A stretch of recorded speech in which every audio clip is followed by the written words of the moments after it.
So we're back with Mike Horwitz. Mike, thanks for coming back on the show. Mike, it's a real pleasure to be here. Thanks for inviting me. Cool. You know what I'd like to do? I'd like the audience to kind of get to know you a little bit. So I was hoping that maybe you could just give us some background on who you are and what you're currently doing. Sure, well, I appreciate that, Mike. I'm a licensed real estate broker with Keller Williams, broker associate, and a member of the strategic real estate team. And I'm the lead instructor for the Florida Academy of Real Estate. So I help to ensure that we're meeting all the needs of our students and administering the organization. I'm also an adjunct professor at Palm Beach State College and Nova Southeastern. I teach leadership, organizational behavior, team building, conflict resolution, and a variety of other courses in professional development. And just to top that off, I'm pursuing a doctorate degree in organizational leadership with a minor in neuroscience. So I keep myself pretty busy doing a variety of things. That's awesome. And actually, Mike, I don't know if everybody else knows, but when I was just a puppy coming up in this business, you were also the broker owners with your wife, Susie Horwitz, of Strategic Real Estate, which at one time had a total lock on the Loxahatchee acreage. And that's true. When Strategic was active out in the acreage market, we had a 10% market share, and the other three companies combined behind us didn't equal our total market share. So I remember you guys had a real handle on what was going on. If it was happening in the acreage, you guys were probably involved on one side or the other. So that's awesome. Listen, you know what I'd like to do is a little something different today. I'd like to know from you, and I kind of consider you somebody who really knows what's going on inside the real estate market and has a hand on the pulse. Where do you see this market? You know, maybe where do you see it heading? Well, the market, you know, we certainly came through a really tough time back in 2005 and into the last couple of years, but we have really seen a dramatic change in the market over the last 9 to 12 months, and in the last 6 months certainly. We've got significantly lower inventory.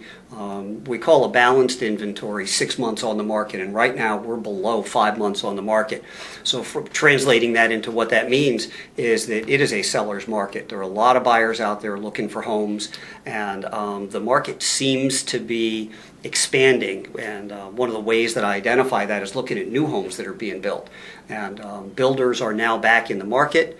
They're building new homes, and those homes are being bought by people who are going to live in them. So they're end users, which expands our economy, it increases our business, and all the way around with having the low rates that are out there, especially interest rates that are actually below inflation right now.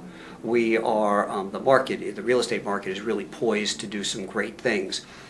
The good news is that I don't believe that we will see what we saw the last time around in the run-up. There's still a lot of pressure to keep that down because there are still some reasonable regulatory guidelines around financing, but buyers are getting financed, and sellers are able to sell their homes. So what you're saying, Mike, is that hopefully we've gotten smarter to not put ourselves right back into the same situation that got us in that bubble burst, you know, flat market to begin with. Well, I think that there are a lot of regulations that have helped us to take care of that, and the new generation of home buyer, the new generation that's coming up, the millennials that are the first-time home buyers, are much more aware of what happened. They've felt the pain, and they're being pretty conscious of that run-up, and they're concerned about it. So I think they're actually helping to keep us honest. I'd like to know from your perspective, you know, what do you see as opportunities for sellers in today's market? And if you don't mind, you know, also maybe what you see as opportunities for buyers. Sure. Well, I've had a lot of conversation with sellers in the past about how they wanted to wait until the market came back, until prices went up.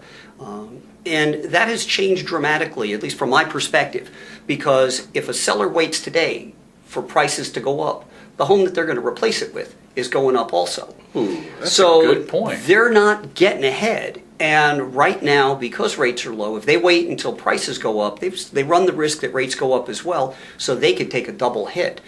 It's a seller's market. It's a great opportunity to put your home on the market, to price it properly, sell it quickly, make that move, whether it's up or down, and really take advantage of where we are. So I think you gain that as a seller. And when sellers they miss that, and for those people who may be upside down that are also facing that, and we have that conversation, if you're actually upside down from the top of the market, so your home is worth about half of what it was, once you pay the interest and the carrying costs and you wait for the price to come back up, I ran a quick number one day, and I think it takes about 55 years for you to actually get even.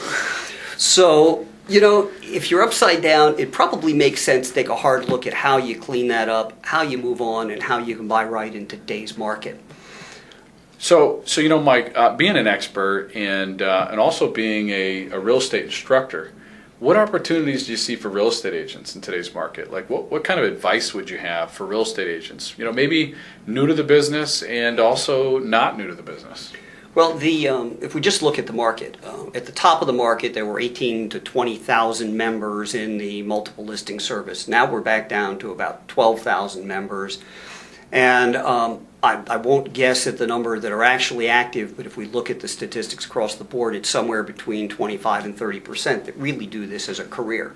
So, and a lot of people left the business and kept their license. So that 12,000 number may not be a perfect measure, but I know that what I'm seeing today with people, agents who are coming into the market that are getting in the business, they're building their database, they're talking to the people that they know. They're being productive, they're being active, and they're enjoying great careers. Real estate is just an incredible opportunity to have a lot of flexibility, to get paid well for what we do, but most importantly, to really have an impact on people in what is typically the most important and largest purchase that they make. From a dollar perspective and also the emotional perspective, that it's a home. It's a place that they're going to buy, that provides security, that is theirs to decorate, to raise a family, and do those things that home ownership is really all about. So as an agent, you get the chance to do all of those things, and at the same time, you have a career that you really enjoy. New agents, the opportunities are out there. Our real estate school is active. Our online school has been active for a long time, and we're now going to offer ground classes in the Jupiter office. So those people who want to pursue the career, it's a great opportunity to come on board and start their license, start that process by coming and paying us a visit. And we'd love to have that opportunity to talk to them. Experienced agents, I think it's a great chance to get back in and talk to the people that they've dealt with over the years and have that conversation about what the history looked like, where it is now, and rebuild those relationships. More than 75% of customers that use real estate agents say that they would use them again. And now is the time for us to reach out to them so that they know that we're still in the business, that they know that we're active, so that we can rebuild that business, rebuild that confidence, and let people know that we're committed to our careers, and especially the great opportunities that are out there for buyers and sellers and investors, because the rental market is still screaming hot. So Mike, I've got to ask you this. As somebody in your position, you've owned your own real estate companies, you've merged and aligned with other real estate companies, you have a real inside track at this. What makes somebody like you choose Keller Williams? Well, there are a lot of models for real estate, and there is the completely dependent model where you're kind of following, you're doing exactly what the book says. And then you have that completely independent model where you just show up and you got a name to attach to. Keller Williams kind of fits in somewhere in the middle of that, in kind of this interdependent model where we both rely on each other to be successful.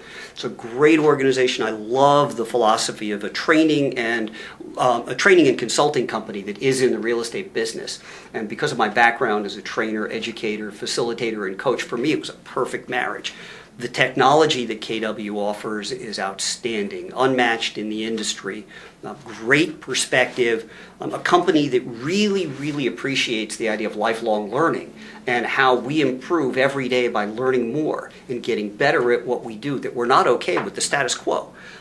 The culture in the office and in the organization, to me, just absolutely says it all. The people there, the support, the engagement, and I think that I am so proud to be part of a company through KW Cares that even as recently as the disaster in Oklahoma, within hours there was an email in my inbox that they were already looking to see what they could do to help those associates. And that just says so much about an organization that I'm absolutely thrilled to be here. That's power. That's powerful. What I'd like to do, Mike, in our remaining couple minutes is just really get to know you a little bit. What can you share with us about you? And then maybe just end with, if somebody were to want to get a hold of you and maybe contact you direct, how would they get a hold of you? Well, my passion, as I said, is really about educating, training, and coaching and working with people. I'm very active in some nonprofit organizations and truly enjoy that. I really derive real pleasure out of seeing other people be successful and really helping them accomplish their goals. So for me, it's really all about learning what other people need and what I can do to help make their life better. So, that's what drives me. To contact me, the easiest way is probably through my email, which is mhorwitz@strategicrealestate.com, and that's all spelled out. And I do also have my cell phone on 24 hours a day, which I answer 24 hours a day because I have a son who just came back from serving in Afghanistan, and that number is 561-371-1381. All right, Mike, I'd like to take this time to say thank you very much for coming on the show. I think that our guests are really going to love what you have to say, and I can tell you that it's been an absolute pleasure to partner with you. So once again, thank you very much. Mike, I enjoyed it very much, and thanks for having me today. I appreciate it. Thank you.